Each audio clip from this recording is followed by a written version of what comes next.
Boa tarde. Muito obrigada pela presença de vocês todos, todos lindos, sorridentes. Eu quero agradecer a Bradite, o Paulo. Levanta um pouquinho, Paulo. Uma salva de palmas para o Paulo. Paulo que abriu as portas aqui da Bradite para a gente, né? Com muito orgulho eu faço a apresentação dessa tarde do Rick, fantástico, da doutora Cláudia, maravilhosa. Mas, gente, especialmente, eu vou chamar uma pessoa aqui para fazer essa abertura. Eu sou a Celina Bonaldo, eu trabalho na Universidade Quanto. Mas a Jandira de Paulo, que também é da Universidade Quanto, a Jandira está nesta casa fazendo um trabalho fenomenal há 3 anos com a Bradite. Não é isso, Paulo? Então eu acho que é a Jandira que tem que fazer essa abertura hoje. Eu peço palmas para a Jandira.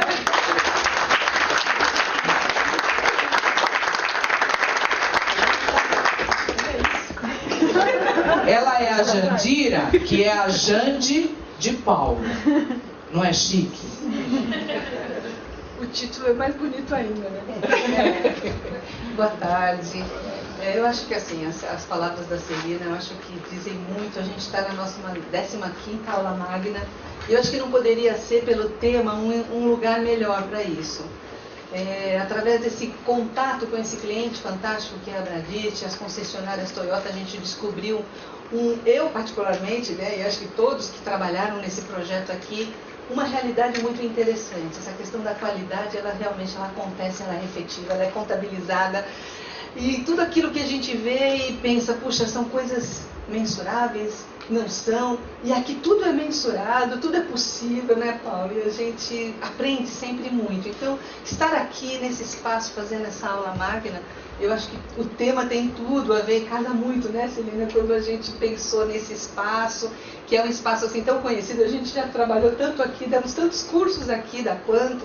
Então, é uma casa, é a nossa casa também, uma alegria poder estar aqui, viu, Paulo? Eu agradeço muito a parceria. Acho que sem isso, sem os parceiros, a gente realmente não consegue realizar. Então, assim, falar sobre esse tema, poder estar aqui, conversar sobre uma tarde agradável como essa, eu acho que, enfim, é um presente, e eu realmente me sinto muito feliz de poder estar aqui com vocês hoje. Mas para falar mais sobre isso, eu gostaria de chamar a nossa presidente do grupo, a doutora Cláudia Rick, que vai estar aqui e conversar um pouquinho com vocês. Por favor, doutora.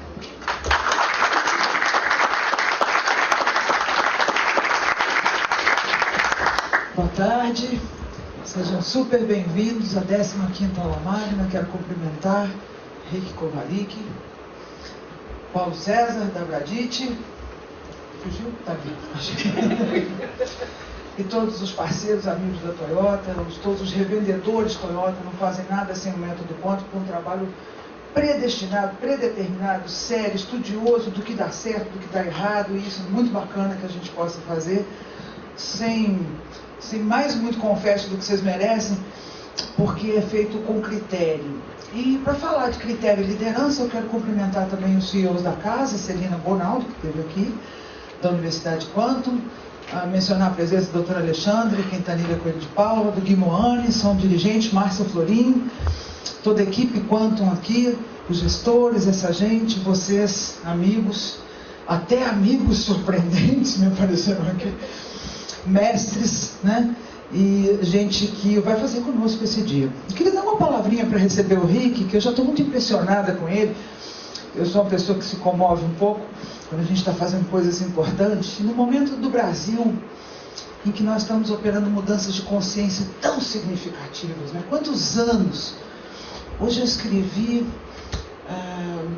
respondi a uma pesquisa de uma brasileira que está em Nova York, falando do Brazilian Brand. Qual é a marca do Brasil segundo 100 pessoas? Então ela escolheu 100 pessoas, que são brasileiros que moram fora, brasileiros que moram aqui, e me diz, qual que você acha que é a marca do Brasil? Diz aí, né? E eu tinha o negócio, tinha prazo, era uma coisa difícil, porque prazo, você sabe, né, para escrever esse negócio. E aí eu olho e digo, puxa, eu peguei uma blogada que eu fiz em janeiro de 2012, dizendo coisas que a gente está dizendo agora. Então, o nosso convívio com o que é mal ajambrado é muito antigo. Só que nas minhas respostas, surpreendentemente, eu consigo dizer que a gente é muito original, que a gente tem um recurso, um jeitão de fazer as coisas, que é reconhecido, por exemplo, pelo Chow Latour, que é um político, escritor, cientista político, franco-alemão, porque ele não é político, ele é um cientista da política, do comportamento, ele é francês e alemão, então eu gosto de brincar que um cara, para ser francês e alemão também, ele tem que ser, né, se não chato, muito criterioso.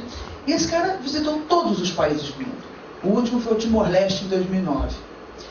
E aí, quando perguntaram o que o senhor acha da humanidade, eu disse, olha, sorry, nós estamos indo de mal a pior, nós estamos acabando com tudo, não tem espaço para a alma humana. A não ser, o último país, eu falei, 2009, o Brasil, a não ser por um país que me deu esperança, de que a alma humana pode talvez se costurar de uma outra maneira, que é o Brasil. Então a gente quer ufanismo bobo, a gente que é brasileiro, que sente esse orgulho. Não, eu estou falando de um cara que está estudando o mundo inteiro, vendo como as relações se trançam. É claro que isso aqui é uma bagunça. É claro que a gente tem dinheiro suficiente e não faz gestão de nada direito. É claro que existe uma corrupção que ninguém mais aguenta. E é claro que a gente é brasileiro com muito orgulho, com muito amor, e que a gente vai mudar esta bagaça. Falando de liderança, de gente séria, de critério, de amor.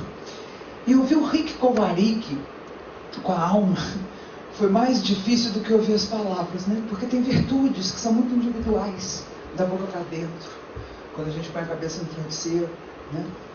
A faca pode ser para uma coisa ou para outra, né? Uma comunicação pode ser uma boa liderança, pode ser uma manipulação. Bom, e como é que a gente faz para ser construtivo, né? Então, com muito orgulho, com muito amor, não só brasileiro, mas internacional, que eu quero receber e agradecer imensamente esse que foi um vice-presidente da GE, um executivo que deixou a vida executiva para o tatame, mas trouxe a liderança, né? Que assistia televisão em japonês quando era pequeno, a mãe não entendia porquê. Aí ele resolveu, foi para o Japão, já morou. Ele tem 6 faixas pretas, não o aborreçam. Mas tem o trabalho dessas virtudes do samurai, que nós vamos aprender hoje no Código do Samurai, pela espada, pelas virtudes que nós vamos aprender aqui, de se falar em liderança, em autoconhecimento, e no que um samurai faz e no que não faz, e como isso para a liderança é sutil e elevadíssimo. Com vocês, meu enorme agradecimento, Rick Kovarik.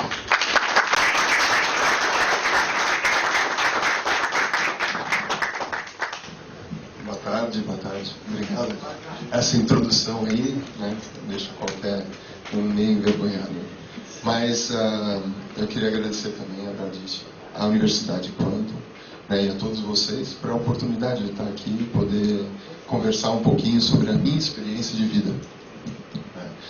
Está todo mundo me ouvindo? Né? Então, como a doutora Cláudia mencionou, eu dediquei minha vida à arte marcial e também dediquei parte da minha vida ao estudo, a seguir uma carreira como um executivo.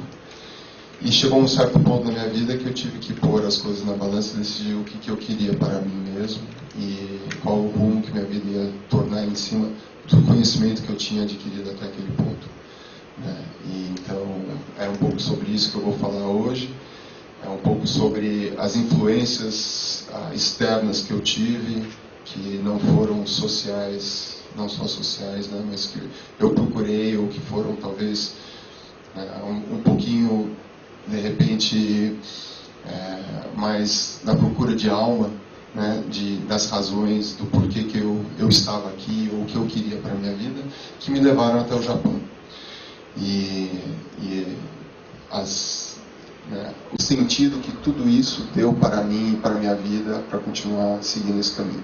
Eu vou mostrar um pequeno vídeo para vocês verem o último seminário que eu e vários outros mestres da nossa escola fizemos em Luxemburgo, em 2012, para vocês terem um pouco de noção de alguma das artes marciais que eu pratico. É só 3 minutinhos. . 「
Então, essas são algumas das artes marciais, deixa eu tirar um pouquinho aqui, que eu pratico.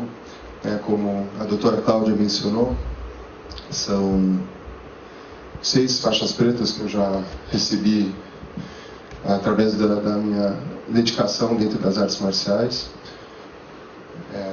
E é um longo caminho, uma dedicação de uma vida inteira, né, nesse rumo.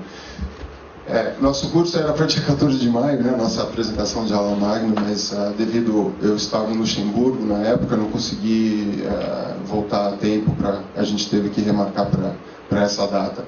Mas eu estava no seminário desse ano, que foi similar ao do vídeo que eu mostrei para vocês. Então, aqui sou eu,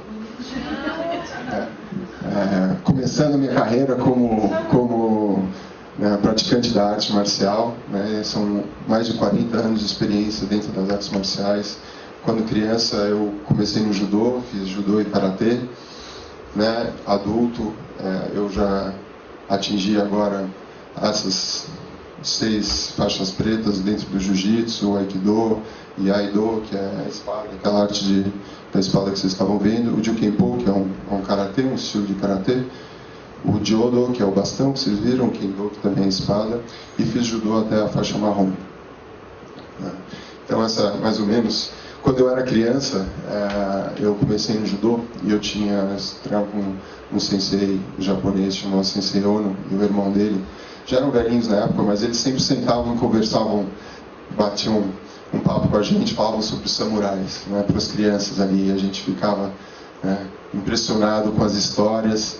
E aquilo, como eu estava conversando com o Saldão, aquilo caiu, aquelas sementes, essas histórias caíram numa terra muito fértil, né, dentro da minha cabeça, e fez com que eu criasse um interesse muito grande pela essa cultura, por esse samurai, esse guerreiro. E eu ia para a biblioteca na escola e olhava nas enciclopédias sobre o samurai, via os desenhos, as fotos, a espada, ficava assistindo na televisão de sábado de manhã, né, a história do famoso televisão japonesa, no canal Gazeta, das 10 ao meio-dia, só em japonês, né. Meus pais falavam alguma coisa errada com esse livro. Né. Ainda bem que eles não me mandaram fazer terapia na época para entender o que estava acontecendo na minha cabeça, né. Eu acredito realmente, né, eu sou budista e por prática e estilo de filosofia de vida, e eu acredito que eu sou uma reencarnação. Essa reencarnação me traz para uma possível vida, né, muito tempo atrás no Japão, no qual faz sentido a forma de vida, o estilo de vida, a filosofia de vida faz sentido para mim nessa vida hoje. Então eu fui buscar essas informações, né, esse conhecimento, para me completar algo que estava faltando dentro de mim. Então, por formação, né, eu fiz a Universidade de Penn State, nos Estados Unidos. Eu fui recrutado pela universidade como jogador de vôlei. Na época, eu sempre pratiquei esporte, além das artes marciais. Fui muito adepto ao esporte, ao basquete e ao voleibol. E a universidade me recrutou e me deu uma vaga no time e a possibilidade de estudar na universidade. E é uma universidade incrível, é uma universidade de 47 mil alunos, numa cidade de 60 mil alunos, 60 mil pessoas. Então, uma cidade universitária, realmente. E foi uma chance de eu sair do molde onde eu tinha sido criado aqui no Brasil, né, crescido e criado aqui no Brasil, vivendo com as mesmas pessoas dentro de uma sociedade onde todo mundo esperava que eu agisse de uma certa forma, pelo preconceito, né, da experiência de vida que tinha comigo. E a oportunidade, né, eu desde criança querendo uma oportunidade de ter uma experiência diferente, eu encontrei lá na universidade, porque eu fui num lugar onde eu não conhecia ninguém, não tinha nenhum amigo, não tinha ninguém que sabia ou pensava de como eu era, simplesmente eu poderia ser a pessoa que eu quisesse ser. Então me deu a oportunidade de começar de novo, do branco, abrir uma página nova na história da minha vida. E lá eu tive a oportunidade também de encontrar que eles ofereciam cursos sobre filosofia oriental, sobre a história oriental da Ásia, antiga e moderna, línguas. Eu, como pré-requisitos, como atleta, eu tinha que estudar uma língua. Eu, como já falava português, eu não precisava estudar nenhuma língua, eu já tinha passado esse critério, mas eu optei a aprender o japonês. É uma coisa desde criança que eu queria fazer. Foi uma das coisas mais difíceis que eu já tentei fazer, né? Ainda tento, né? Mas para você que vem de uma língua falando inglês, ou entendendo francês, italiano, ou português, você aprender uma língua que não vem do latim ou do grego, né, ou do germânico, é como você começar tudo de novo. E o japonês, a pronúncia do japonês é muito similar à pronúncia do português, né? As palavras, algumas coisas se falam, nossa, é uma pronúncia muito similar. Mas você precisa entender o outro conceito total da língua, que é, né, a cultura. Porque o japonês, ele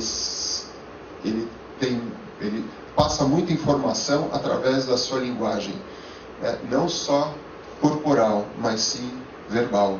Então você pega uma palavra como so desu ne, quer dizer, o né nosso que a gente usa no Brasil, não, né? Essa é uma influência japonesa, né? Que é uma afirmação. So desu ne é uma afirmação, mas pode significar 60 coisas diferentes, dependendo da entonação, da forma e como se diz. Então, a cultura, né, japonesa, para mim, foi um mistério muito grande. Eu falei assim, nossa, tem muito que aprender para tentar me interagir com os japoneses. Então, eu falei assim, olha, é muito interessante. O único jeito que eu vou aprender é indo lá. Então, aprendendo a falar o japonês, entendendo um pouco mais sobre a cultura, sobre a filosofia, a religião. Acabei me formando na ciência da comunicação, chama Arts and Science of Communication, onde a gente estuda a psicologia da comunicação. Eu achei, né, esse nicho de conhecimento muito interessante para aquilo que eu estava curtindo na época, que é entender outras culturas. Vindo de um país, no Brasil, sendo criado, nascido nos Estados Unidos, criado no Brasil, né? Eu sou americano de nascença, mas fui criado aqui no Brasil desde um ano e meio de idade. Indo morar nos Estados Unidos de novo, a oportunidade de ir no Japão, eu falei, puxa, eu acho muito interessante a forma de culturas e como se comunicam, especialmente a asiática, né, a oriental. E aí eu fiz uma especialização, né, acho que o meu major, né, que chama em inglês, nisso, e o meu minor em História e Filosofia da Cultura Asiática e Japonês. E em 1990 eu fui para o Japão pela primeira vez. E em 1990 eu fui para o Japão pela primeira vez para fazer um treinamento intensivo de 3 meses em artes marciais. Apesar de eu ter ido estudar na universidade nos Estados Unidos e ter feito arte marcial a minha vida inteira aqui no Brasil, dentro do judô e do karatê, eu entrando na universidade, eu também quis continuar as artes marciais. E no judô especialmente, muito fácil, no karatê, para mim. E na época, o mestre de judô, era um japonês na universidade, ele não permitiu que eu praticasse o judô lá. Pela simples razão de que a minha missão na universidade, eu estava lá para jogar vôlei e estudar. Então, eu não podia sair da minha missão. Nada mais concreto do que, né, no caso, né, de uma filosofia japonesa, você está aqui para fazer isso, você não veio aqui fazer judô. Então, decepcionado, e como um bom ocidental, eu fui procurar uma outra arte marcial para fazer, eu fui fazer Aikido. Eu conheci o Aikido na universidade. E quando eu fui para o Japão, eu fui para lá para continuar, ter uma oportunidade de passar 3 meses no Japão, para aprimorar a língua japonesa, aprimorar um pouco mais sobre a cultura, conhecer um pouco mais, né, a fundo, né, a forma japonesa de se trabalhar. E eu procurei uma academia para treinar. Eu visitei mais ou menos, acho que umas 15, 17 academias diferentes. Fui visitando todos os lugares. Falei assim, eu estou vindo para o Japão, eu quero encontrar algo que eu não encontro no Brasil, nos Estados Unidos ou fora do Japão. Queria uma coisa bem tradicional. E eu encontrei na escola desse mestre, esse é o nosso grão-mestre, um quadro muito bacana, pintado dele, de uma arte marcial que tem uma linhagem, né, uma tradição de 800 anos dentro da família Takeda, que é uma família muito tradicional na história japonesa. Né, e eu fiz esses 3 meses de treino intensivo lá, treino mais ou menos umas 5, 6 horas por dia, e fui convidado a voltar pelo mestre na época, responsável, e falou, olha, se você quiser voltar, nós temos um programa de professor, você pode voltar aqui para o Brasil, a gente para o Japão, e a gente pode oferecer um visto cultural para você vir estudar, treinar e poder trabalhar. E em 92 eu me formei da faculdade e acabei fazendo minhas malas, pondo $400 no bolso e me mudando para o Japão. Cheguei no Japão, paguei a inscrição na academia de $200, e sobraram 200 para eu viver, né? Aquele dia mesmo eu já saí para procurar um emprego, tinha amigos lá na época que eu estava lá em 1990 e eles me ajudaram a encontrar um emprego onde eu podia trabalhar à noite e treinar durante o dia. Então eu passei 1 ano e meio no Japão, trabalhando das 11 horas da noite às 5 horas da manhã e treinando das 11 horas da manhã até mais ou menos as 9 horas da noite, quase todos os dias. Quase todos os dias. Então foi uma experiência muito rica, né, nesse tempo. Quando eu voltei, essa minha experiência no Japão, o Japão passou por uma fase, uma bolha econômica, começou a ficar muito difícil a vida no Japão, de trabalhar, e depois de 1 ano e meio eu realmente estava cansado de uma vida tão puxada, né? Foi realmente, eu dediquei muito, fiz meus exames, passei meus exames de professor e decidi que agora eu vou seguir o sonho do meu pai, que era ser um grande executivo. Então eu falei assim, nossa, investimos em você, na sua educação, você foi para lá, mas precisa voltar para o Brasil, precisa trabalhar para uma multinacional. Eu dei sorte de ser contratado pela GE Capital aqui no Brasil, em 96, eu voltei para o Brasil em 94, e em 96 eu fiz um pouco de consultoria na época. A minha especialização, que eu falei, é a arte e a comunicação, a arte e a ciência da comunicação. Eu me especializei em comunicação cross-cultural, né, cross-cultural communication, entre culturas, juntar as culturas, né, especialmente no mundo executivo. Então a ideia era, nessa época, quando eu estava estudando, o Japão estava numa fase de comprando muitas empresas, expandindo, a economia japonesa estava muito forte. Eu falei assim, poxa, eu vou voltar para o Brasil e eu vou voltar com uma experiência de falar japonês, inglês, entender a cultura asiática, porque só falar japonês não adianta, entender a cultura japonesa. Voltar para o Brasil, vou fazer consultoria, vou trabalhar em alguma empresa japonesa que esteja querendo entrar no Brasil. Então essa foi a minha ideia, né? Acabei trabalhando para uma empresa americana, né? Fui encontrado por eles, pediram para eu montar um novo segmento da GE Capital, que é a Fleet Services, que é gerenciamento de frotas, e introduzindo financiamento e gerenciamento, terceirização de frota. Então, em 96, eu fui o primeiro funcionário contratado por eles, já que eu fazia esse trabalho de consultoria, trazendo empresas para o Brasil. E eu montei a empresa da GE Capital aqui no Brasil para eles e fui dado a posição de gerente nacional, country manager, em 96, quando a gente abriu a divisão aqui.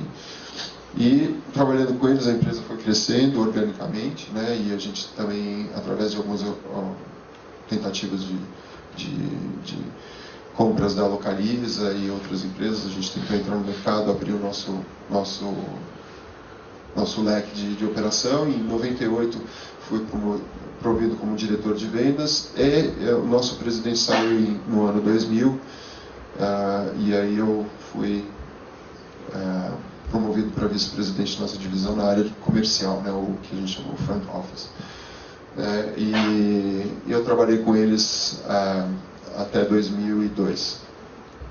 Chegou um momento em 2002, eu estava, na verdade, de férias, eu ia competir no campeonato pan-americano de jiu-jitsu, e no dia anterior da minha competição, às 7 horas da manhã, tocou o telefone, e o presidente da empresa global falou assim: você precisa voltar para o Brasil. Eu falei: eu estou no meio das minhas férias, né? Vou competir amanhã. Ele falou: tá bom, então depois da competição você volta para o Brasil e você fecha a nossa operação no Brasil. Eu falei: o quê? Como? Vamos fechar, nós estamos ganhando dinheiro, nós passamos 3 anos montando, 4 anos montando a empresa, estamos ganhando dinheiro, a empresa está dando lucro no Brasil. Eu falei: mas isso não é importante, o importante é que a gente está perdendo dinheiro na Austrália e na Itália, e fechando o Brasil vai dar um retorno fiscal aqui nos Estados Unidos para a gente cobrir o rombo da perda de lucro nas nossas outras divisões em outros países. Isso caiu para mim, né, como um tijolo na cabeça, porque quando eu entrei na GE, a GE na época, e até há pouco tempo atrás, era a melhor empresa no mundo para se trabalhar, né, voltada pelos próprios funcionários, pela sua integridade, né, e o Jack Welch na época falando, vendia a toda forma de integridade da empresa. E eu virei para o nosso presidente e falei assim: mas eu tenho 40 pessoas que trabalham abaixo de mim, que eu tirei de boas empresas, né, de empresas multinacionais, e que a gente ofereceu para estar na GE, né, a melhor empresa do mundo para se trabalhar, mais íntegra no mercado. E o que você quer que eu faça com eles? Ah, manda todo mundo embora. Poxa. Aí que eu vi que o meu lugar, eu não estava no lugar certo, né? Que eu nunca ia conseguir ser muito bem sucedido no mundo, nesse mundo empresarial, porque as pessoas importavam para mim mais do que números. E então, quando eu voltei para o Brasil, né, depois dessas minhas férias, eu consegui fazer uma manobra onde eu vendi a minha carteira de clientes para o nosso maior concorrente, né, global e no Brasil, sendo que ele pudesse absorver 50% dos meus funcionários. Né, e foi uma forma de que eu encontrei de tentar, né, me virar pela situação que estava vivendo na época. E depois que eu fiz tudo isso, né, aí eles me promoveram, me passaram para a divisão de cartão de créditos, como diretor da divisão de cartão de créditos da GE Capital, e eu mandei minha carta de demissão. Eu falei: olha, não é isso que, para mim, que me motiva mais trabalhar aqui, né? Eu vou procurar, eu quero trabalhar para mim mesmo. Se eu estou dedicando 16 horas por dia para trabalhar, eu acredito que eu, trabalhando para mim mesmo, talvez tenha sucesso também na vida. Eu tinha a confiança de que eu poderia ser bem sucedido na vida, fazendo algo que, para mim, fizesse mais sentido no momento. Em 2002, eu saí da GE e comecei meu próprio negócio.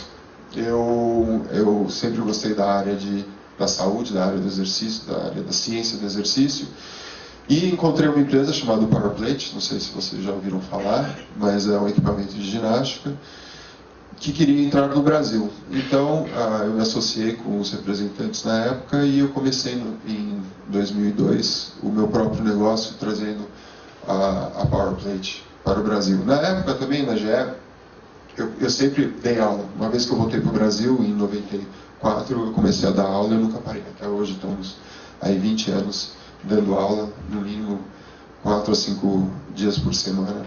E o presidente na época falou assim: tem um momento que você vai ter que decidir entre a sua escola de arte marcial e a GE.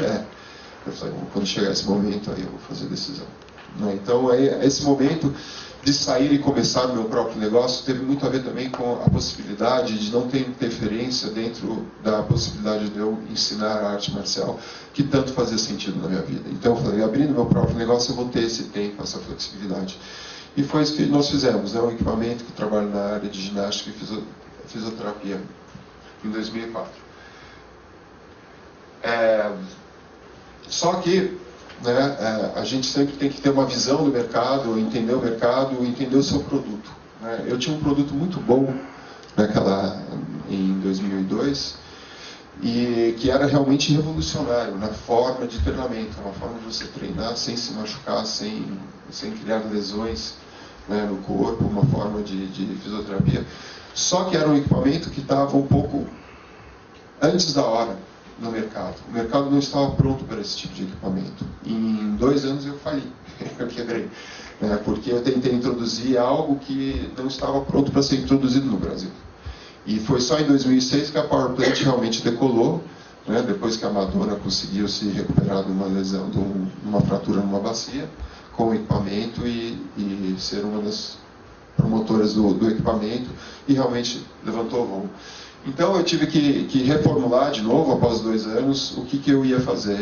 E já que eu já trabalhava com isso, eu abri minha primeira academia em 2004, onde eu juntava, né, as artes marciais com o treinamento com PowerPlate, quiropraxia e fisioterapia. Então comecei a focar mais no ramo da saúde, né, ainda continuando sendo Master Trainer para o Brasil de PowerPlate, ainda dando muitos cursos e seminários sobre o uso do equipamento para treinamento. E aí, até hoje, é isso que eu faço. Eu tenho uma academia de artes marciais, uma academia de ginástica, na Vila Nova Conceição, agora em Moema.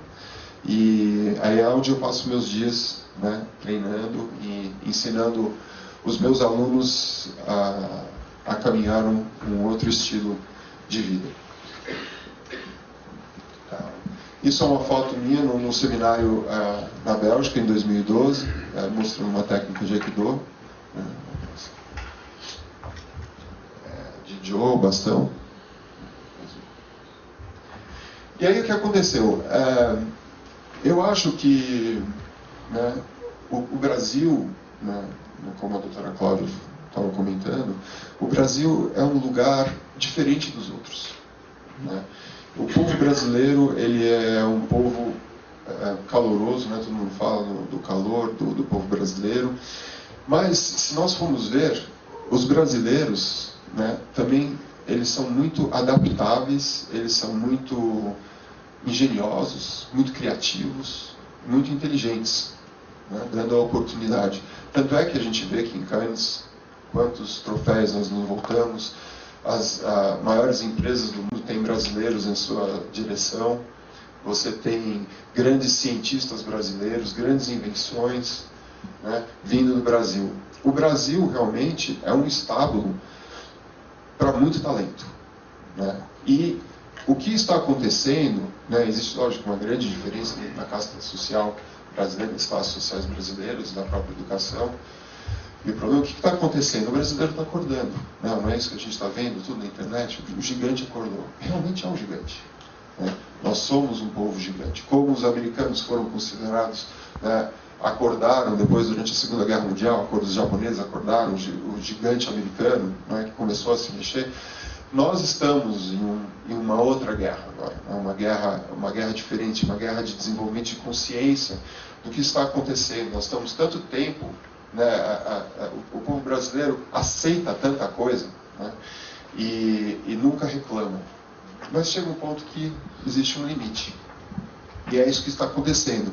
Então está tendo a necessidade de informação, a necessidade de educação, a necessidade de uma forma diferente da gente enxergar como as coisas estão sendo feitas, como que a gente pode alterar a nossa forma de ser, né, de agir, né, no nosso dia a dia, para, né, um futuro melhor para o Brasil. Então a gente não está mais aceitando, né, vamos ver se realmente a gente consegue continuar nessa onda, nesse movimento, né, que eu acho que realmente está tendo, de uma mudança.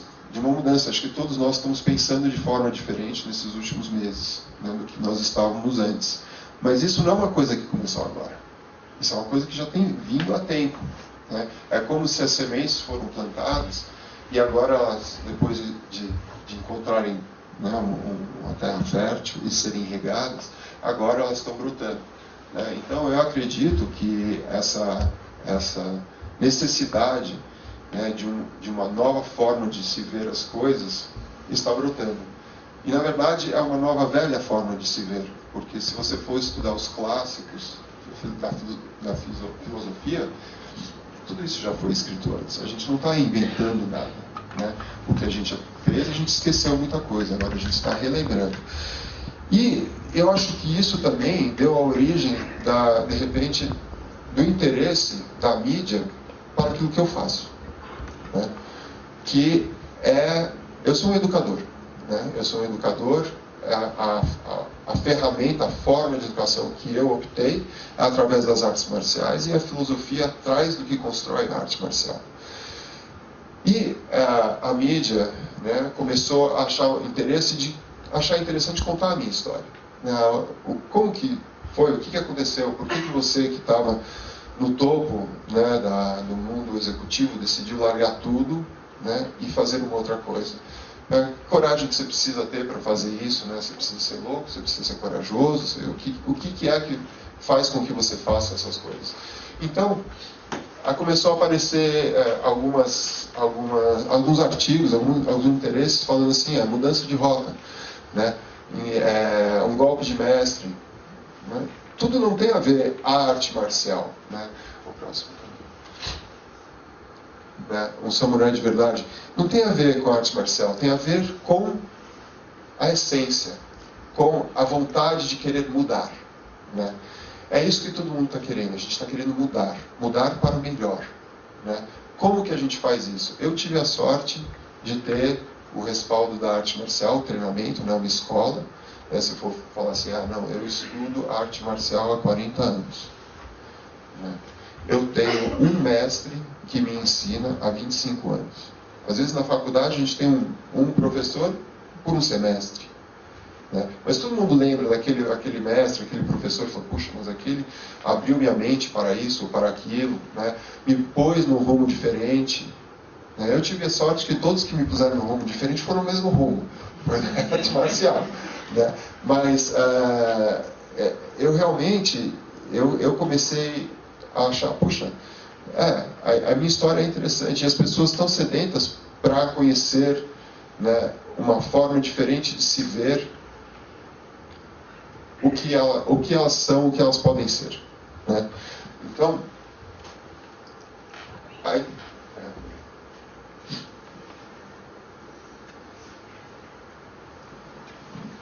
aí a gente entra no samurai, no guerreiro samurai, né? Então, o que eu sei de melhor, né? O que eu conheço de melhor? Eu conheço a arte marcial, mas a arte marcial, né, uma escola de arte marcial, ela não tem a ver com socos e chutes e quedas e golpes e cortes, né? O samurai era muito mais do que um soldado, né? Qual é a função de um soldado? O que é ser marcial? A função do soldado não é guerrear, é manter a paz, né? George Washington que falava, né, a espada na cintura não pode estar enferrujada porque ela que garante a paz. Então, o samurai, né, muitos falam assim, mas o samurai cortava a cabeça, ele era um bruto, ele era... Não, é pelo contrário, né, ele não era um bruto, ele era uma joia, né, um diamante bem polido, refinado. Porque se ele não fosse, ele nada mais seria do que um tirano. O que diferencia o tirano, né, a um herói, né, é a forma como que ele se conduz perante a sociedade. E aí, o que segura, né, o catalisador do guerreiro, a diferença, né, do guerreiro samurai é o Bushido. Né? O Bushido é, né, a essência, o código de ética, né, que salientava o que? A frugalidade, a fidelidade, a mestria nas artes marciais, a honra até a morte, né? É muito mais do que isso, né? Isso é um resumo disso, né? E a base disso, então, da onde vem o guerreiro? Qual são os alicerces? Qual é a estrutura, né, que sustenta tudo isso? Não é simplesmente aprender a manusear a espada, né? Porque a espada sendo manuseada por uma pessoa, né, com dom, ela pode usar para o mal, tanto para o bem, né? Então, como que a gente, se essa pessoa anda armada, que é o que a gente vai fazer hoje com a nossa polícia, que anda armada, né, o que a gente tem que fazer? A gente tem que dar um alicerce, educar eles, né, a proteger, a ter a capacidade de, numa situação de estresse, tomar as decisões corretas, né? Então, tem que se trabalhar as virtudes. E as virtudes, de onde vem a virtude, as virtudes, né, do Bushido, né, vem dentro do confucionismo. Gente, o confucionismo tem mais de 2000 anos. Tem uns 2000 e tantos anos atrás, Confúcio, ele tomava, né, a ideia humanista, né, que o ser humano, né, ele é baseado, né, que ele é moldado, né, o que o Dr. Cláudio fala assim, né, do barro, né, é possível moldar o ser humano a ser melhor, né. Então, a base do Bushido, que seria o confucionismo, o budismo e o shintoísmo. Né? Então, o que é? A unidade é a essência do confucionismo. Ressalta que seres humanos podem ser condicionados, influenciados pelo estudo e pela prática. Né? Então, se nós estudamos e treinamos, nós mudamos. Dentro da forma daquilo que a gente está aprendendo, que é aquilo que a gente desenvolve. Né? E as virtudes devem ser cultivadas o tempo todo, porque eles são os alicerces que vão dar estrutura com a forma como a gente age socialmente, entre as pessoas, na forma como que a gente pensa, né, na forma como a gente respeita. Né. O budismo, né, caiu como uma luva para o samurai, porque, né, ele precisava, né, especialmente o Zen, a desenvolver o controle das emoções. Como que eu controlo as minhas emoções no momento de perigo, né? No momento onde a ação é necessária. Como que eu deixo de agir de uma forma não emocional e sim racional, né? E conseguir completar o que eu tenho, o meu dever, a minha missão. Né? Então, eu preciso acalmar a mente, controlar, né? Desenvolver a compaixão, a benevolência e não temer a morte. Uma vez que eu tiro da minha mente o medo da morte, eu consigo, né, atingir o meu objetivo. Né? Então você vê assim, uma mãe que vê um filho dentro de um carro que bate, ela tem a força para levantar aquilo e tirar a criança de dentro do carro. Né? Então não chega a pensar. Nós não pensamos, já Raivo. Não. É esse tipo de pensamento que para você poder agir. Isso não quer dizer que a gente toma atitudes de decisão de vida ou morte o tempo todo, né? Mas qualquer decisão que a gente toma, a gente tem que ser bem racional para tomar a melhor decisão possível, né? Intuitivamente também.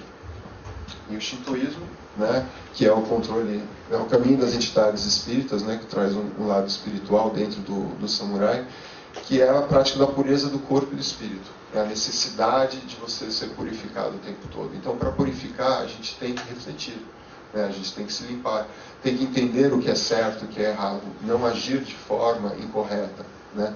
Trabalha a lealdade, o patriotismo, né? Porque a adoração ao imperador, né? Que é a única linha imperial que existe há 2000 anos, né? Que é a mesma família que são imperadores do Japão.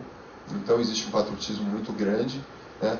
E a reverência aos seus antepassados, que é muito importante para os japoneses. Então esse é o tripé que sustenta, né, mais ou menos, o Bushido, né, em termos de estrutura de estudo. Então, o Bushi, que é a primeira parte do Bushido, né, o Do é caminho, é o nome japonês dado para os antigos soldados vindos de famílias nobres. Né? Então, a gente já está falando aí em torno do ano 900, 800, 900, as famílias, né, acho que todas as sociedades, todos os países, têm histórias de feudos e de cavaleiros, de reis e rainhas. Né? Então, os nobres eram chamados Bushi, e é uma classe guerreira que existe há mais de 1000 anos, e que significa o homem que tem a capacidade de manter a paz por meio literário ou militar. Então, já há 1000 anos, né, o conceito, né, de Bu, que isso aqui é uma lança, e Bu é parar a lança, né, que a gente traduz de militar, né, não tem a ver com ação bélica, mas sim de parar a violência. Né. Pishi quer dizer um guerreiro capaz de parar a violência. E a violência a gente não para só com a força, a gente para com a inteligência. A inteligência vem do cultivo através do estudo. Então, é muito importante, já que você vê que é a essência dos guerreiros, o estudo é muito importante, né? Não só da arte marcial, mas sim dos clássicos chineses. E samurai, né? Samurai, que é uma palavra que também veio durante essa mesma época, que significa, vem de sabural, que significa servir diretamente, um servidor diretamente à nobreza, aos bushis. Então, ele era um servidor, ele tinha que servir ao mestre dele. E a partir do século XII passou a ser sinônimo com o termo de bushi, né? E identificado, né, como a classe média alta guerreira. No Japão, os guerreiros, que é diferente de muitas outras sociedades, os samurais, né, a casta dos samurais, dos bushis, ela é a casta mais alta, diferente da China, por exemplo, que os guerreiros eram a terceira classe. Então, era a classe onde se tinha os maiores recursos, né? Então, para o estudo, para a informação, para equipamentos bélicos também. Então, tanto é que a espada japonesa é a espada mais afiada que existe, né, na face da Terra. E ela dura, existem espadas que existem há 1000 anos. Né? Eu tive a oportunidade de ver algumas quando eu estava no Japão. É impressionante ver uma coisa que o homem fez há 1000 anos, que não mudou muito, né, esses 1000 anos, que tem essa tecnologia que os ocidentais só conseguiram desenvolver a partir do século XVI. Então, nós vemos aqui, né, que o samurai, agora que a gente parte falando que o samurai é a alta classe, casta, e então muito né, requerido dele. Por quê? Porque se ele serve a nobreza, ele tem que ser certamente nobre em essência, né? E para isso ele precisa se polir, se estudar, né? Estudar e polir, não só dentro da arte marcial, porque é a origem dele. Ele é a única casta que pode entrar dentro do Japão com duas espadas, a comprida e a curta, que chama Daisho, o Wakizashi e a Katana. Os outros membros da sociedade podem andar só com uma espada pequena. Então, aí a gente entra em Bunbu Ryodo. Bunbu Ryodo é a pena e a espada são um só caminho. E a pena, porque naquela época, lógico, a caneta Bic não tinha sido inventada agora, tudo era escrito com pena e tinta. Então, o caminho do samurai, o caminho do Bushido, né, seguia, né, esse conceito de que a espada e a pena são uma única coisa. Então, você tem que se dedicar tanto à arte marcial quanto, né, à filosofia, ao estudo, ao ensinamento, né, de história. Então, a gente fala caminho literário, arte, literatura, história, e o militar, estratégia e luta. Então, voltamos de novo ao Bushido, né, e a estrutura inicial das virtudes do Bushido. Quais são esse tripé que a gente fala das 7 virtudes, né? A gente geralmente fala das 7 virtudes dos samurais. São 3, principalmente: Chi, Jin e Yu, que é sabedoria, benevolência e coragem, né? Conhecimento, né? O conhecimento é muito diferente de sabedoria. O conhecimento leva à sabedoria, né? Você pode ter muito conhecimento, poder recitar clássicos, mas se você não põe isso em prática, isso não vira saber, né? Então, a sabedoria para o samurai era muito mais importante do que o conhecimento, né? Se isso não levasse à sabedoria, não valia a pena a dedicação do tempo e o estudo naquilo. Tudo teria que ser aplicado. Benevolência, fazer o bem, né? Fazer o que é certo, fazer o que é correto, né? E coragem. Para você poder fazer o que é certo, você precisa ser corajoso, né? Então, é muito difícil você ter um sem o outro, né? E você, né, precisa ser sábio. Uma vez que você sai da ignorância, né, que é o conceito do budismo, né, a gente vive na ignorância. Quando a gente entende que a ignorância, entendemos aquilo, a gente começa a ter um conhecimento, né, nós conseguimos fazer o bem, não só para os outros, mas principalmente para nós mesmos, né? Então a gente vai ver um pouquinho dessas 7 virtudes, né, que são as principais. E eu acho muito bacana a língua japonesa, porque... Alguém aqui sabe ler japonês? Não. Eu sei um pouquinho só. Eu aprendi 700 caracteres e na base do decoreba, né, que a gente faz as cartelinhas decoreba, que é o único jeito de aprender, depois você vai entendendo as estruturas dele. Só que para ler um jornal você precisa saber de 2.300. Então na verdade, eu era um analfabeto no Japão, conseguia ler os principais, metrô, cardápio, coisas básicas assim. De arte marcial eu tenho uma literatura muito boa, sei muitas coisas sobre arte marcial.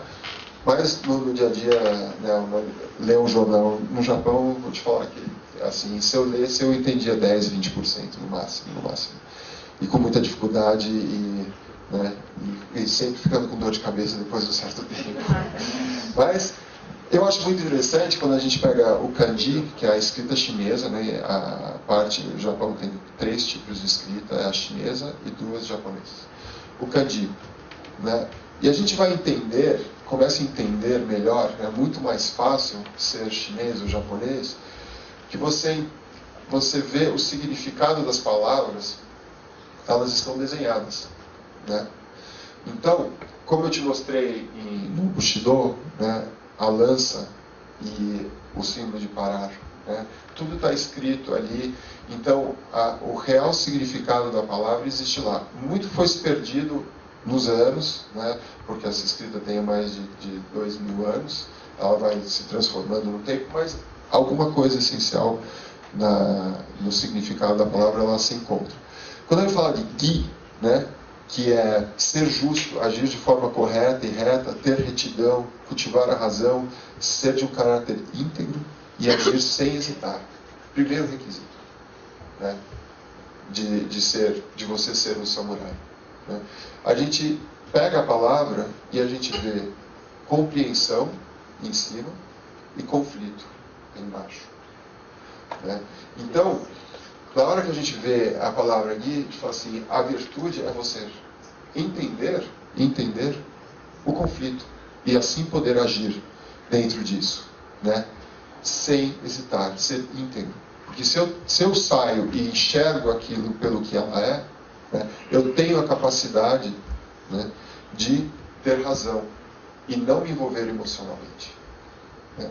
Então, a primeira coisa que o samurai tem que fazer é ter essa retidão, né, cultivar a razão, ver tudo de um outro ângulo, um outro aspecto, sem ser do lado emocional. Ai, que difícil. Opa! Não era fácil, a gente não vai fazer tudo isso não.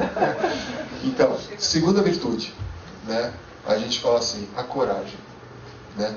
Agir deve aprender a dominar o medo. Né? Porque o medo todo mundo tem. Se falar que não tem medo, está mentindo.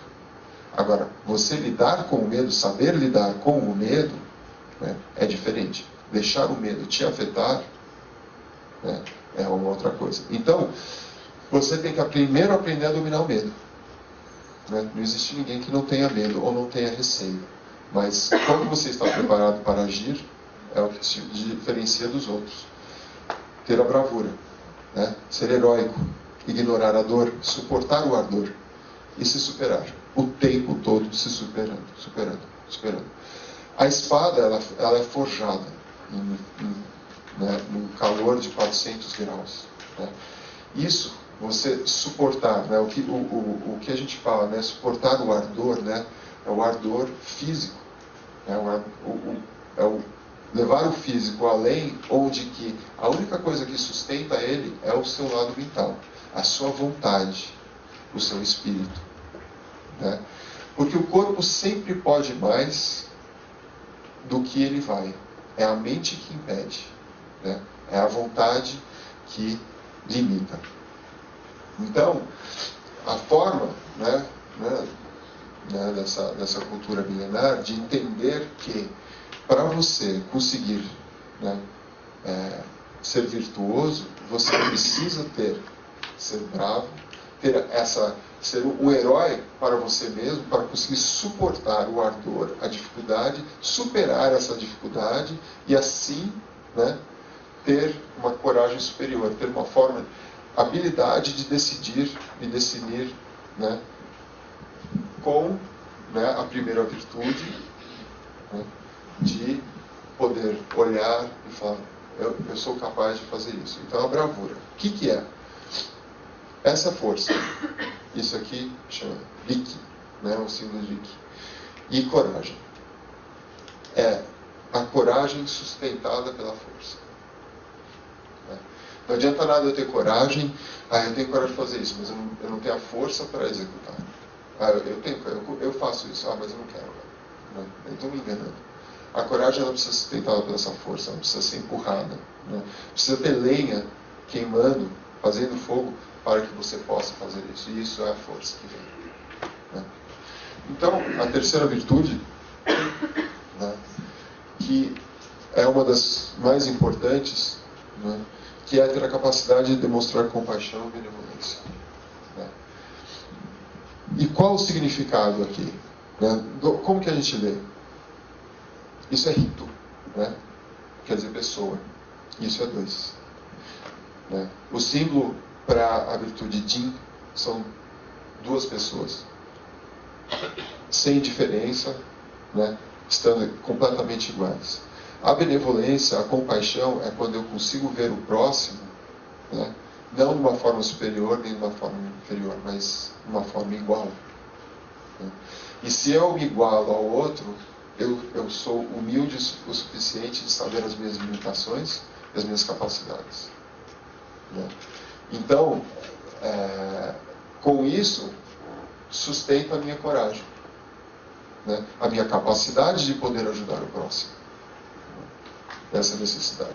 Agora entramos na quarta virtude, que é o respeito, né? Que é praticar a polidez, cortesia, boas maneiras, ser moralmente correto, né?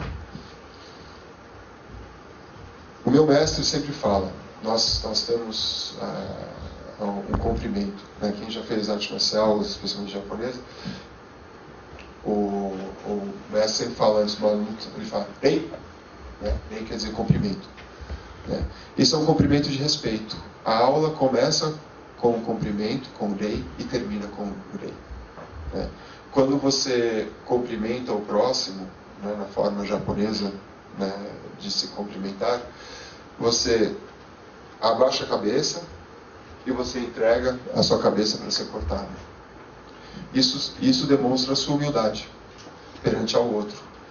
E se alguém já foi para o Japão, você vê várias vezes as pessoas se cumprimentam, aí a outra cumprimenta, aí cumprimenta de volta, a outra cumprimenta de volta. Eles ficam cumprimentando e ficam se cumprimentando, e é uma forma de respeito. E aí, né, quando eu fui morar lá nos anos 90, e o Ranimiro também morou um pouquinho antes, né, nessa época, ele pode falar também por experiência.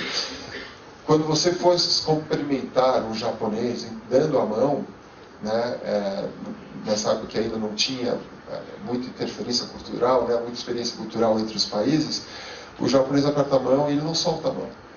Né? E fica apertando, porque é parte da cultura deles de cumprimentar. É dar respeito o tempo todo. Eu estou te dando respeito, porque no meu cumprimento eu estou te respeitando. Né? Antes e depois. Ao tempo todo. Então, é uma forma de transparecer o respeito mútuo entre as pessoas.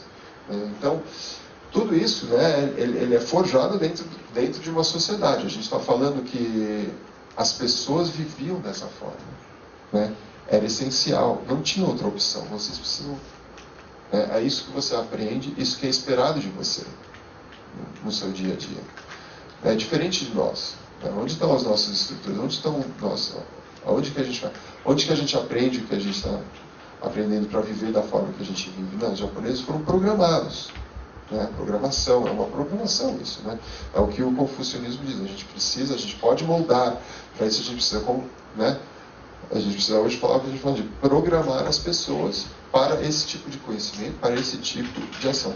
Não digo que é a melhor forma, os japoneses existem falcatruas, existem corrupção, existe tudo isso. Mas, né, que é o próximo, aonde entra, né, é muito importante entrar em ser verdadeiro, né, que é o Makoto, verdadeiro, real, ser verdadeiro em palavra e ação. Isso que é esperado do japonês.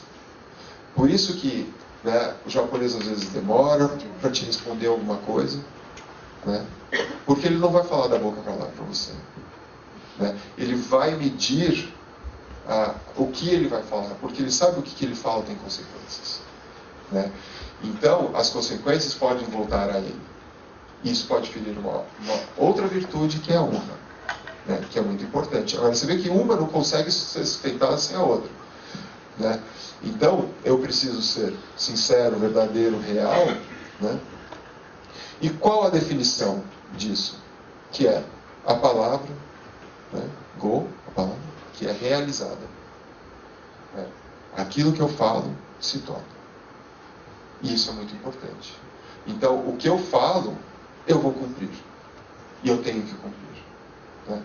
Porque essa é uma das virtudes que vai entrar na próxima, né? Que é a honra. Se eu só consigo cumprir minha palavra se eu tenho a virtude da honra, né? Que é reputação admirada. É a preocupação que a sua reputação, né, seja sempre admirada como, né, cristalina, limpa, como uma das outras virtudes. Então, lutar pela glória, né, e sempre viver pela honra. Então, isso é muito importante, uma das virtudes. Porque se a gente não tem honra, né, que a gente fala assim, a pessoa não honrou aquilo que disse, né, você já queimou duas das virtudes aí, né? Que a sua palavra não serve para nada, e duas, que a sua honra também não existe. Então, a gente vai vendo que essas virtudes, né, todos nós conhecemos, né, entendemos, mas assim, como que a gente aplica isso no nosso dia a dia? E a última virtude, a número 7, to, né, que é, acima de tudo, cumprir o dever. Manter a lealdade, ser fiel, e não pode haver um conflito no seu coração. Para você acreditar, fiel, ter fé, né, você não pode ter conflito nisso dentro de você. Ou você acredita ou não. Né? Então, uma das virtudes, né, que é o kokorô, é esse sim, espírito ou coração, chu, o meio do coração, né, e dever, o dever. Então, o meu dever está no meio do meu coração, dentro do meu coração, né? Então, a sétima virtude, acima de tudo, é a lealdade. A lealdade a mim e a lealdade àquilo que eu sirvo, àquilo que eu faço, né? O ser real àquilo. Ali, os 4 ventrículos do coração, ali é uma caixa com uma linha no meio. Então, aí a gente começa a pensar, tá, é muito bacana, mas e a mudança? Como eu crio, como eu inicio a possibilidade de mudança dentro da minha vida, né? A gente só consegue fazer isso quando a gente se questiona, né? Então, questionamentos básicos, né, que o primeiro é, né, como podemos fortalecer fisicamente, mentalmente, espiritualmente, ou no caso, ou conscientemente, dependendo de como você quer analisar essa linha, para enfrentar nossos desafios diários, né? Quais são os pilares nossos que permitem que a gente faça isso? Né? Aonde que a gente sustenta isso? Quais são as bases que sustentam essa forma de pensar, agir e reagir? Porque toda ação tem uma reação, né? Toda uma ação tem uma consequência, né? E com isso a gente tem que reagir àquilo que aconteceu.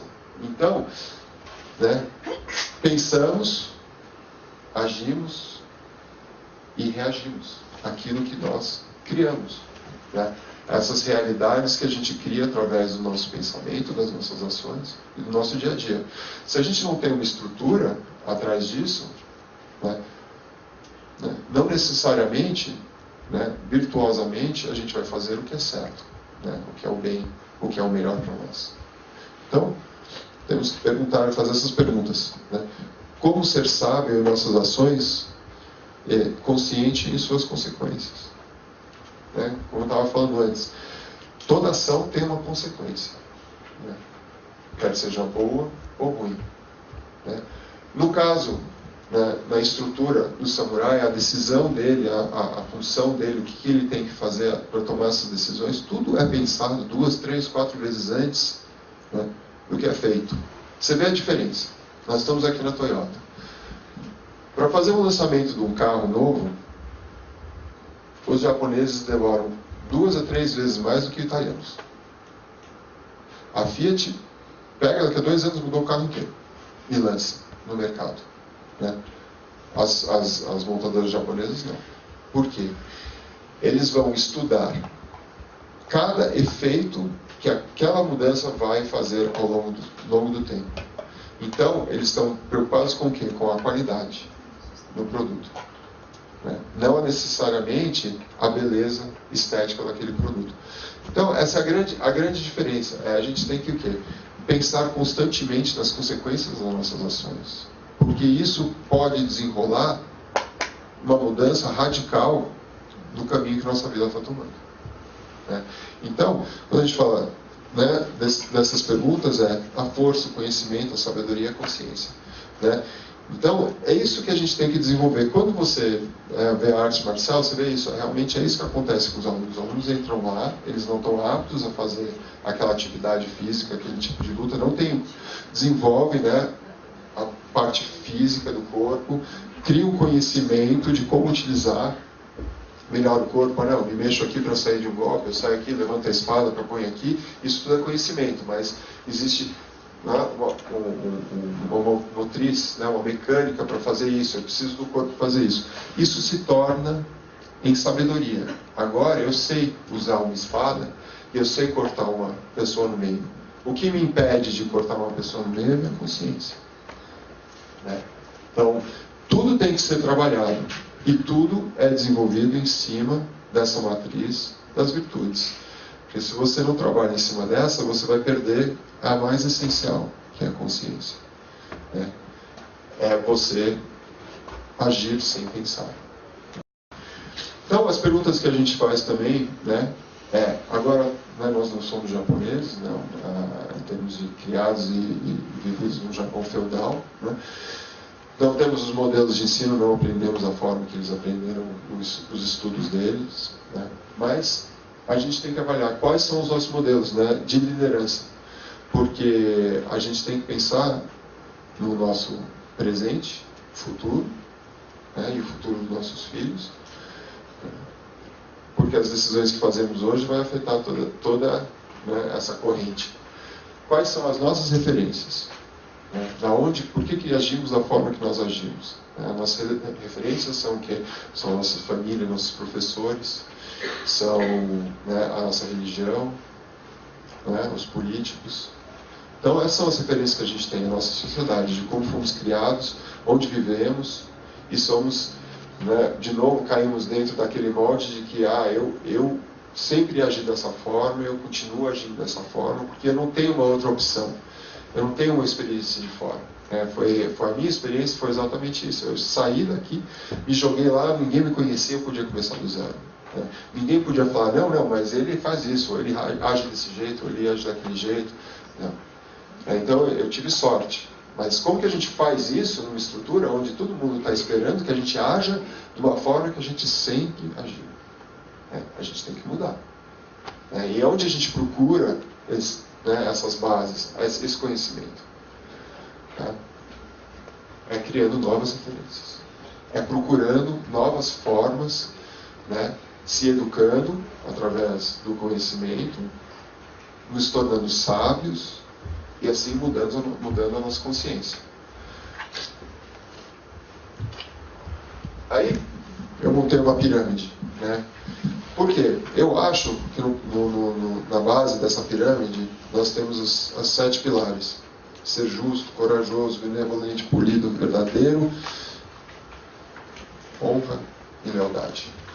Dentro desses 7 pilares, eu vou desenvolver um autoconhecimento, eu vou começar a me conhecer. Eu sou justo, eu me pergunto, né, e me avalio na forma com que eu ajo no meu dia a dia. Eu tenho coragem para tomar as decisões que eu preciso tomar, no qual eu acredito, né, através do conhecimento, das minhas experiências, do que eu acho que é certo, né? eu me conduzo de forma correta perante as pessoas que estão ao meu torno, eu sou verdadeiro nas minhas propostas comigo mesmo, né?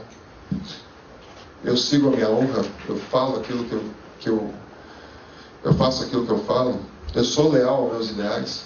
Sem isso, né, é muito difícil eu me conhecer. Uma vez que eu começo a me conhecer, e eu começo a me forjar dentro desses moldes de um jeito melhor, uma forma mais concisa de pensamento, né, eu começo a desenvolver uma autoconfiança naquilo. Porque a coragem permite eu ser confiante. A minha honra e minha lealdade permite eu ser confiante. A minha coragem, eu ser uma pessoa correta. Então, as decisões que eu tomo, né, que são, né, pesadas antes de ser tomadas, elas são feitas de formas confiantes. E os meus resultados são positivos. E com isso, eu consigo chegar à liderança. Eu consigo liderar as pessoas no caminho certo. As pessoas depois olham para mim e falam assim, essa pessoa vale a pena seguir. Por quê? Eu me sinto bem pela sua própria confiança. Porque a confiança, ela é contagiante. Ela contagia as pessoas.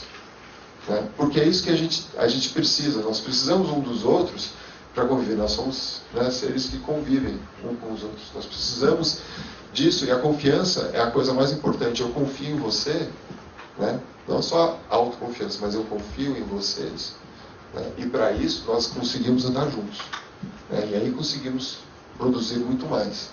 Então isso, né, no ver nas artes marciais ou dessa filosofia milenar dos samurais é essencial para a liderança. Muito difícil, né, um samurai seguir um líder que não é benevolente. Se vai contra, né, a sua forma de pensar, né, a sua forma de agir. Então, né, não que as pessoas saiam, é muito difícil seguir esse curso, mas se você baseia a sua vida nisso, né, as chances de ter um sucesso e de estar acompanhando pessoas que baseiam a mesma é muito maior. E é o que a gente precisa um pouquinho disso na nossa política também. Né? Então, falando um pouquinho de autoconhecimento. Nós estamos quase acabando, aí a gente vai conversar um pouquinho. Né? Então, né, a gente falou sobre as 7 virtudes. Né? Então, autoconhecimento. Né? Algumas ideias. Né? Ser paciente, dedicado, perseverante. Só o tempo e a disciplina lhe dará a experiência para ser confiante. Né? Eu demorei 20 anos para ser... 90, eu me formei em 90. E em 90 eu comecei. Em 2009, 19 anos, para ser reconhecido pelo nosso grão-mestre como um professor dentro do sistema deles. E dado um título, né, de professor, ou um título como seria dentro da família Takeda, como um membro dentro da família Takeda. Mas provavelmente mais uns 20 anos eu vou ter um nome japonês. Eles me batizam com um nome japonês de família quando eu chego no nível de mestria.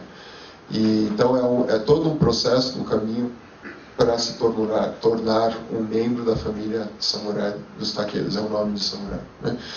Então, né, ter essa dedicação, perseverança, para ter a confiança de poder seguir em frente. Né? Constantemente refletir sobre as ações e aprender com elas.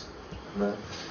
Assumir responsabilidades por decisões e aprender com os erros. Essencial, né, para o autoconhecimento. Né? A arrogância, né, é o que impede muitos de acabarem se conhecendo.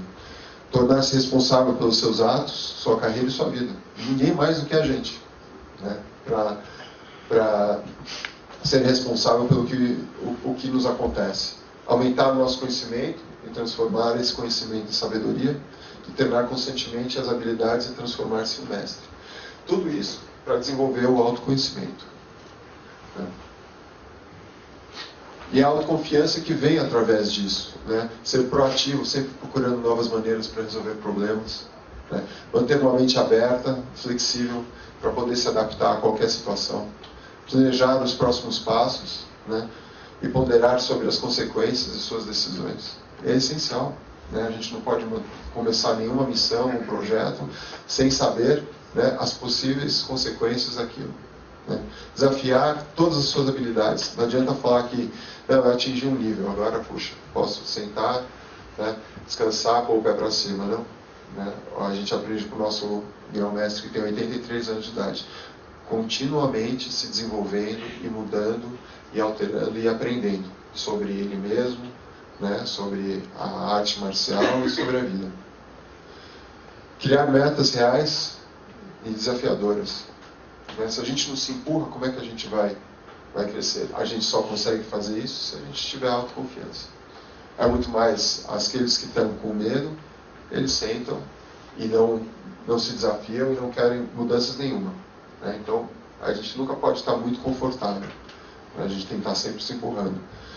E dominar o medo do fracasso. Fracasso, às vezes, é inerente. A gente entra num campeonato, 64 caras no campeonato, né, pan-americano de jiu-jitsu, só um não vai perder. Os outros 63 vão perder. Então, o fracasso, né, depende muito de como você vê. Né? Se eu cheguei nesse campeonato que eu lutei, eu fiquei em terceiro lugar, né? Para mim não foi um fracasso, foi uma vitória. Eu fui além, podia ter caído na primeira fileira, né? Mas eu caí na semifinal. Então, o fracasso também, ele te ensina muitas coisas. Né? Se eu não tenho medo de perder, eu arrisco, eu tento. Aqueles que têm medo de perder, eles nem competem, nem entram, nem tentam. Né? Então, você perdendo o medo, você vai adiante. Né? Independente. Se você acredita que aquilo vai dar certo, você faz tudo para acontecer, às vezes não dá. Né? Mas você faz tudo para acontecer. Tem as forças externas que às vezes são maiores do que as nossas próprias intenções. Né? Mas isso é muito importante. E a liderança, né? Eu acho que muito importante para a liderança uma vez que você chega lá em cima, né, que você tem as suas bases, você tem os seus alicerces, os pilares que sustentam a forma com que você pensa e age, né? Você é uma pessoa, né, que criou, né, um autocontrole, extremamente confiante, né? Você precisa contagiar os próximos, as pessoas que estão em sua volta. Isso é essencial. Né? E para você contagiar, você precisa entender as pessoas, você precisa entender as necessidades de cada um, né? Porque todos nós somos diferentes. Né? Cada um aqui dentro, né, tem uma combinação diferente que tem que ser descoberta. Os líderes sabem tocar nas pessoas, entendem melhor os indivíduos, né, as suas necessidades e as vontades do indivíduo e do grupo. Tá? Mostrar o caminho. O mais que importante é mostrar o caminho. E geralmente a gente mostra o caminho que a gente já trilhou. Né? Então, se a gente já trilhou, a gente tem essa experiência. Com essa experiência, a gente tem confiança. Tá? E delegar a responsabilidade. Se eu andei por esse caminho e eu te entendo, eu te conheço, eu tenho a capacidade de te dar, né, um trabalho no qual eu acredito que você é capaz de concluir. Não que seja fácil, mas que seja capaz. Então, cada um de nós, né, recebe o fardo que é capaz de carregar. Não quer dizer que é fácil, mas que a gente consegue.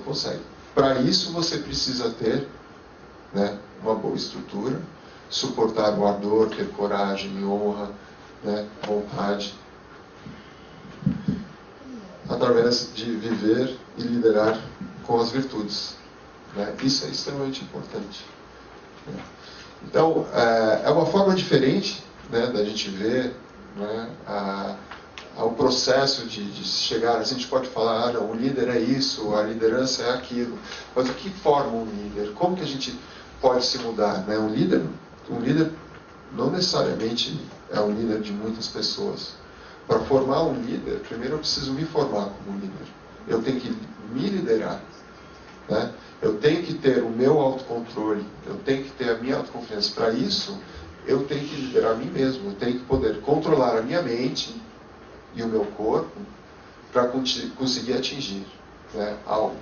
Então, a dedicação, né, que volta de novo, né, a autoconfiança, a dedicação de você conseguir se dedicar àquilo e suportar o ardor daquilo, que seja uma pós-graduação, que seja um treinamento de arte marcial, ou que seja um curso da empresa, ou que seja o que você faz, que você tem que lidar com o seu dia a dia, que você tem que ir além daquilo que você, né, que te deixa confortável, é o que vai fazer a diferença, né, no longo do percurso das nossas vidas.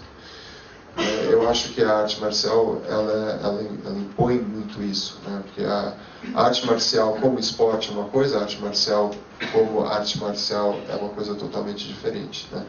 Então a arte marcial, como arte marcial, que é o que a gente chama de Koryu, que é as escolas antigas, ou Kobudo, que é o Budo, a arte marcial antiga, ela é focada em 100% de sucesso, né? Então, é você conseguir derrotar o seu adversário, né? 100%. Então, você treina aquilo repetidamente. E para isso se tornar naturalmente, um movimento repetido, para se tornar natural, precisa ser repetido 10.000 vezes. Né? Ele engrama dentro da gente um movimento físico. Né? Então, a dedicação tem que ser constante. Não é simplesmente, né, eu tenho uma filha pequena que fala assim, não, vamos lá, você quer aprender piano? Vamos lá, a gente tem que aprender esse movimento de teclado. Ah, tá bom, pai, vamos fazer outra coisa. Você tem que repetir. É a diferença, né, das pessoas que sobressaem. Talento também, né? Talento existe. Mas existe muita gente que atinge o topo que não tem o talento de muitos que não atingem. Porque eles têm um espírito guerreiro dentro deles, que permitem que continuem apesar da dificuldade. Né? Então, o primeiro para você conseguir isso, é o autocontrole. É você liderar você mesmo nesse caminho. E assim, contagiar as pessoas em sua volta. Né? Através da sua autoconfiança. Então, um pouquinho disso que eu queria falar hoje para vocês. Que é a procura de um caminho, né? Se for ver o caractere né? Você tem um caminho, né? Como se fosse um caminho na mata, um olho e uma porteira, né? Então, na verdade, você precisa de um caminho, enxergar esse caminho e começar a sua jornada passando pela porta. Né? Então esse é o significado de de caminho, em japonês é o michi. Né? E, né, mais importante é o que traga a sua felicidade. Né? E é o físico, emocional, material. Né? A saúde, o amor e o sucesso é essencial.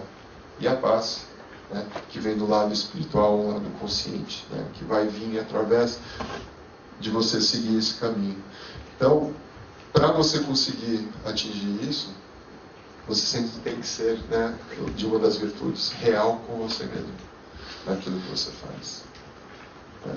E escolher, se eu escolho isso para a minha vida, eu tenho que ser melhor, né, dar o meu melhor nisso. Né? Porque daí eu estou vivendo uma vida cheia e repleta, né, e consciente. Meu último slide, eu acho que é o último. E aqui, de novo, né, a jornada de uma vida. Esse é o meu pequeno. Eu espero que ele siga nessa vida também, né, dessa forma. Mas cada um escolhe o caminho que anda. Mas por enquanto ele está gostando. Olha, eu estava conversando aqui no canto e aí a pergunta surgiu. Né? Não, e a gente tem que abolir as nossas emoções. Né? Não, pelo contrário. As emoções são as coisas mais importantes que a gente tem. Né? O que nós temos que aprender a fazer é controlá-las. Né? E quando você controla, você está no comando. Você as lidera. É que nem um cavalo. Solta a rédea, puxa a rédea, né? Permite-se ou não permite-se, dependendo da situação.